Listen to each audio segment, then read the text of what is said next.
A French chef who spent several weeks in Naples at the beginning of the 19th century left behind a written description, full of obvious contempt, of a flatbread topped with tomato, garlic, oil, and sometimes a little cheese, sold in the poorest streets of the city at prices so low that even beggars would not turn it down. That disdain, recorded by someone who represented the European haute cuisine of his time, marks the exact point where this story begins. Because the food he described with such contempt would become, 2 centuries later, one of the most widely consumed dishes on the planet. At the beginning of the 19th century, Naples was one of the most densely populated and one of the poorest cities in Europe, with entire neighborhoods where large families were crammed into single rooms without kitchens of their own. It was in this environment that the street pizzaiolo emerged, an itinerant vendor who carried a portable oven or worked beside a fixed oven installed on the ground floor of a building, selling pieces of baked dough to the lazzaroni, the name then given to the poor laborers and unemployed men who filled the streets of Naples. At that point in its history, pizza was not restaurant food and carried no gastronomic ambition whatsoever. It was simply the cheapest meal capable of filling the stomach of someone who had access to nothing better. What I found most revealing while researching this period is that early Neapolitan pizza was not even eaten sitting at a table. There was a version known as pizza a portafoglio, literally wallet pizza, in which the dough was folded over itself several times into a compact packet that could be held in one hand while the person walked through the street, leaving the other hand free to keep working. This way of eating, designed entirely around the efficiency demanded by a life shaped by urban poverty, stands in striking contrast to the almost contemplative, ceremonial experience we now associate with sitting down in front of a freshly baked pizza in an Italian restaurant. If these kinds of stories fascinate you as much as they fascinate me, subscribe to the channel. It would help me enormously. Now, let us continue. To understand the origin of pizza, we have to separate 2 histories that are often confused. The history of flatbread, which has existed in virtually every agricultural culture in the world for thousands of years, and the history of Neapolitan pizza itself, which could only emerge after an ingredient native to the Americas crossed the Atlantic. The Greeks who colonized southern Italy, in the region now known as Campania, were already preparing flatbreads seasoned with oil, herbs, and cheese. The Romans inherited this tradition, and it appears in texts such as those of Cato the Elder, who described a flatbread topped with oil, herbs, and honey several centuries before the Common Era. The missing element was the tomato, a plant native to the Andean region of South America that Mesoamerican peoples had cultivated long before the arrival of the Spanish. When tomatoes reached Europe in the 16th century, following the Spanish conquest of Mexico, most European botanists and physicians initially classified them as ornamental plants and even as potentially poisonous because they belonged to the nightshade family, which includes species containing toxic compounds in some of their parts. Nearly 2 centuries passed before tomatoes became widely accepted as safe food in popular Italian cooking. It was in the poorer rural areas of southern Italy that they were first incorporated into the daily diet on a large scale. Perhaps because the poor had fewer culinary prejudices than the aristocracy, and were more willing to experiment with anything that could supplement a diet based largely on bread and grain. In June 1889, according to an anecdote repeated endlessly in cookbooks and documentaries around the world, Queen Margherita of Savoy visited Naples with her husband, King Umberto I. Tired of the French cuisine that dominated the banquets of the Italian court, she reportedly asked to taste the popular foods that ordinary people in the city spoke about. The pizzaiolo Raffaele Esposito, owner of an establishment that still operates today under the name Pizzeria Brandi, is said to have prepared 3 different pizzas for her. The queen supposedly chose as her favorite the one topped with tomato, mozzarella, and basil, whose red, white, and green colors happen to match the flag of the recently unified Italian nation. There is, however, a problem with this story, one that few documentaries mention. The direct evidence supporting it is surprisingly thin. The only consistently cited source is a letter of thanks, allegedly signed by an official of the royal court, which Esposito is said to have preserved and which his descendants still display in the family restaurant. Specialists in Italian food history have pointed out that no independent record in the royal archives confirms the details of the visit or the Queen's specific reaction to the dish. Whether or not the episode happened exactly as it is told, one fact can be confirmed. By the end of the 19th century, the combination of tomato, mozzarella, and basil had begun to establish itself in Naples under the name Pizza Margherita. It became one of the most recognizable versions of a dish that had previously existed in dozens of forms, varying from neighborhood to neighborhood, family to family, and pizzaiolo to pizzaiolo.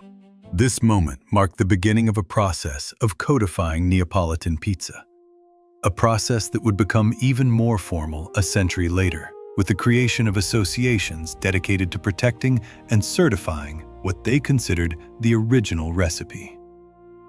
Between 1880 and 1920, more than 4 million Italians, most of them from the impoverished south of the peninsula, including Naples and Sicily, emigrated to the United States to escape rural poverty that Italian land reforms had failed to solve. These immigrants settled in densely populated neighborhoods in cities such as New York, Boston, and Chicago. Inside these districts, known as Little Italies, they recreated many of the food traditions they had left behind, including the habit of buying pizza by the slice from street vendors or small family-run shops. In 1905, Gennaro Lombardi, a Neapolitan immigrant living in Little Italy, received the first officially recorded commercial license to sell pizza in the United States. He opened a shop that many food historians regard as the country's first true pizzeria, although unlicensed street vendors probably existed before that date. Lombardi's, which still operates near its original location, became the starting point of a tradition that for the next 4 decades remained almost entirely confined to Italian immigrant neighborhoods, attracting little interest from Americans of other backgrounds. That isolation ended dramatically after the Second World War. Hundreds of thousands of American soldiers who had been stationed in southern Italy during the military campaigns of 1943 and 1944 returned home carrying a culinary memory they soon began searching for in their own cities. This phenomenon, documented in several studies of culinary immigration in the United States, helps explain why pizza's mass popularity among non-Italian Americans took off in the second half of the 1940s. Returning veterans had developed, almost without realizing it, a taste shaped by the streets of Naples and Sicily. During the 1950s and 1960s, pizza underwent a transformation in the United States that carried it far from its Neapolitan origins. It adapted to local tastes, available ingredients, and the commercial logic of the American market. New styles appeared, including Chicago-style pizza, with a thick crust baked in a deep pan resembling a pie dish, generally credited to Pizzeria Uno, founded in 1943. New York-style pizza also emerged, with large, thin slices designed to be folded while eating, a direct descendant of Neapolitan street pizza, but adjusted to the more generous portions preferred by a public that valued abundance over subtlety. In 1958, 2 university students, the brothers Dan and Frank Carney, opened a small restaurant in Wichita, Kansas, and called it Pizza Hut, because the second-hand sign they had purchased had room for only 8 letters. 2 years later, in 1960, another pair of brothers, Tom and James Monahan, bought a pizzeria in Ypsilanti, Michigan, that would eventually become Domino's Pizza. The chain transformed the business, less through the quality of its food than through the speed of its delivery. Its famous promise of delivery in 30 minutes, or the pizza was free, introduced in 1973, was abandoned in 1993 after a series of lawsuits involving traffic accidents caused by drivers pressured by the clock. This period of commercial expansion turned pizza into a standardized industrial product that could be reproduced in thousands of identical restaurants across the United States and, soon afterward, around the world. Dough that had once been mixed by hand by individual pizzaioli using family recipes began to be produced according to fixed formulas designed to guarantee the same flavor regardless of city or country. It was an industrial logic almost entirely opposed to the artisanal variation that had defined Neapolitan pizza throughout the 19th century. Alongside the expansion of restaurant chains, another, quieter revolution was changing the way millions of people ate pizza: the frozen pizza industry. In 1957, Celentano launched one of the first frozen pizzas available in American supermarkets, taking advantage of the rapid spread of household refrigerators, which had become standard appliances in most middle-class homes. A few years later, in 1962, Tombstone, founded by a Wisconsin bar owner who had originally made pizzas to accompany the beer served in his establishment, became one of the leading brands in the new market. Frozen pizza solved a logistical problem that traditional pizzerias could not. It allowed people to eat pizza at any time, without waiting for delivery or leaving home, and at a much lower price than a restaurant meal.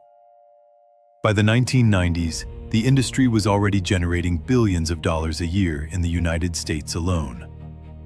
Brands such as DiGiorno, launched by Kraft in 1995, competed directly with delivery chains through advertising that insisted their product tasted so fresh it seemed to have arrived from a pizzeria rather than from a supermarket freezer. Behind every Margherita pizza, whether served in a traditional Neapolitan restaurant or delivered in a cardboard box to a home anywhere in the world, lies an agricultural supply chain that almost no one stops to examine. Italy remains one of the world's largest producers of processed tomatoes, and much of that production, especially in southern regions such as Puglia, Calabria, and Campania, depends on a labor recruitment system known in Italian as caporalato. The term describes illegal mediation between large agricultural landowners and workers, most of them African migrants, who are subjected to conditions repeatedly described by human rights organizations as a modern form of slavery. The caporale, the central figure in this system, acts as a middleman who recruits workers, often undocumented migrants from countries such as Mali, Nigeria, or Senegal, and transports them to the fields in exchange for a fee deducted directly from their already inadequate wages. Reports by outlets such as The Guardian and records from labor organizations, including the Federazione Lavoratori Agroindustria, describe 12-hour shifts under the August sun, paid at 3 or 4 euros an hour, far below Italy's legal minimum wage, together with improvised housing in camps without clean drinking water or basic sanitation. The case of Soumaila Sako, a Malian trade union activist who had worked for years in the tomato fields of Calabria and was shot dead in June 2018 while trying to recover building materials to improve conditions in a migrant workers' camp, became one of the most widely cited symbols of the structural violence associated with this system. His killing triggered protests in several Italian cities and received international coverage, yet it still failed to produce a profound legal reform of the sector. A year earlier, in 2015, the death of the Italian farm worker Paola Clemente, who collapsed from exhaustion while picking grapes in Puglia under similar conditions, had already exposed the scale of the problem. Her death showed that the victims were not limited to foreign migrants. Italian citizens, driven by rural poverty, could also be pulled into the same networks of illegal labor brokerage. If you are interested in stories about what lies behind the foods we eat every day, subscribe to the channel and turn on notifications. In the coming weeks, I will publish an investigation into the labor conditions behind other basic ingredients of Mediterranean cuisine, including olive oil and table olives. Tomatoes are not the only ingredient in a margherita pizza whose supply chain has come under scrutiny. Mozzarella di bufala campana, made from buffalo milk in Campania and protected by a European designation of origin since 1993, has faced allegations over both animal welfare in some intensive farms and environmental contamination in the area popularly known as the Land of Fires. Illegal dumping sites containing toxic waste, many of them linked to organized crime, have been associated in several epidemiological studies cited by Italian media with elevated levels of certain contaminants found in milk produced on nearby farms. Olive oil, another essential ingredient in any authentic Neapolitan pizza, has faced a different but equally serious problem for years: food fraud. Investigations by the European Anti-Fraud Office and journalists specializing in food safety have repeatedly exposed the sale of lower-quality oils, sometimes mixed with much cheaper seed oils, fraudulently labeled as Italian extra virgin olive oil. The practice is so widespread that some academic studies rank olive oil among the most frequently adulterated products in the European food supply. Some estimates describe its counterfeit market as one of the most profitable illegal activities in Italian agricultural organized crime. Over the past decade, the way pizza is delivered has changed almost as much as the way it is made. Digital platforms such as Deliveroo, Glovo, Uber Eats, and Just Eat turned thousands of couriers into independent contractors, formally classified as self-employed rather than employees. In most European countries, this left them without basic labor protections, such as a guaranteed minimum wage, paid holidays, or employment-based health insurance. Since 2018, this model, known as the platform economy or gig economy, has triggered a wave of lawsuits and strikes in cities including Madrid, Milan, London, and Brussels, led by couriers demanding recognition as employees with full rights. In Spain, the passage of the so-called rider law in 2021 required delivery platforms to hire their couriers directly instead of treating them as self-employed contractors. It became one of the first national laws in the world to confront the issue directly. Subsequent reporting by outlets such as El País and El Diario.es found, however, that several platforms continued operating through subcontractors and disguised forms of false self-employment. These more complex corporate structures were designed to avoid the spirit of the law without technically violating its wording, demonstrating how even pioneering and well-intentioned legislation can fall short against a business model built on the insecurity of its workers. Not long ago, almost without thinking, I ordered a margherita pizza for delivery in an ordinary European city. I paid less than 10 euros for a complete meal delivered in under half an hour by a courier who, after platform commissions and transport costs, was probably earning far less than the legal minimum wage in his country.